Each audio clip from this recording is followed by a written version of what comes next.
Boucherie halal, c'est de l'islamisation. Ça vous gêne? Est-ce que c'est de l'islamisation? Ça vous gêne des boucheries halal? Est-ce que vous trouvez pas ça gênant? Ça vous gêne des boucheries halal? Moi je vais à la boucherie halal. En quoi ça vous gêne une boucherie halal? Dites-moi. C'est bon, il n'y a pas besoin de vous énerver. Ce qui me dérange, c'est quand les Français deviennent parfois minoritaires sur leur propre sol. Ça, c'est dérangeant, parce qu'on se sent dépossédé. C'est ça qui est dérangeant. Quand on a l'impression qu'une autre religion s'impose.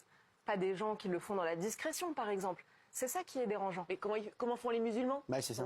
C'est marrant ce que vous dites, ça n'a aucun sens. Quand on est musulman, c'est normal qu'on mange de la viande halal. Ils sont bien obligés d'aller dans des boucheries halal. Mais ce qui est dérangeant, c'est le fait musulman. Regarde, en fait. si vous me dites, ce qui est l'essentiel, c'est le nombre. C'est-à-dire qu'on a beaucoup trop accueilli. Jusqu'à aujourd'hui. Je pense que maintenant c'est clair pour tous les Français, c'est le nombre. Quand vous avez des populations qui sont venues en étant chacune minoritaires dans l'endroit où elles arrivaient, c'est elles qui s'assimilaient, c'est elles qui voulaient devenir comme la majorité qui... Attendez, c'est elle votre nouvelle génie politique là? Parce que là j'entends que des dingueries sur elle, alors ouais, la nouvelle reine de la politique. Non mais elle raconte des âneries, elle mélange absolument tout, déjà rien que dans 1 minute d'intervention. Donc déjà, premièrement, elle te parle des boucheries halal et pas des boucheries cachères. Donc on voit directement la direction du discours, parce que si t'interdis l'un, t'interdis l'autre.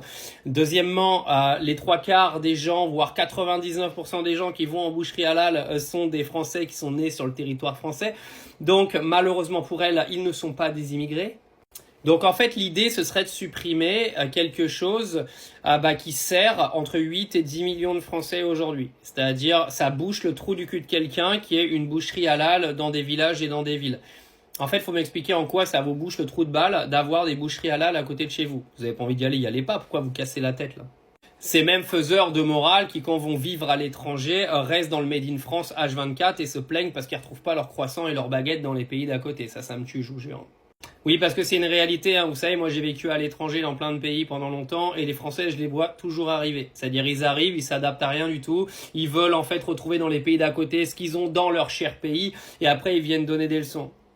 Et puis Madame Knafo, entre réduire l'immigration et puis supprimer les boucheries halal, on est sur un pont là, hein. Les boucheries halal ne sont pas responsables de l'immigration en fait. C'est vous qui êtes responsable de l'immigration, c'est les politiques. S'il y a une immigration trop massive, faites en sorte qu'il y en ait moins, c'est tout. Mais allez pas en fait niquer les acquis des gens qui sont nés sur ce territoire, qui payent des impôts sur ce territoire et qui vivent sur ce territoire. Que ce soit des Arabes ou des musulmans, on est désolé que ça vous dérange, mais ils font partie de la France autant que toi, ma chérie.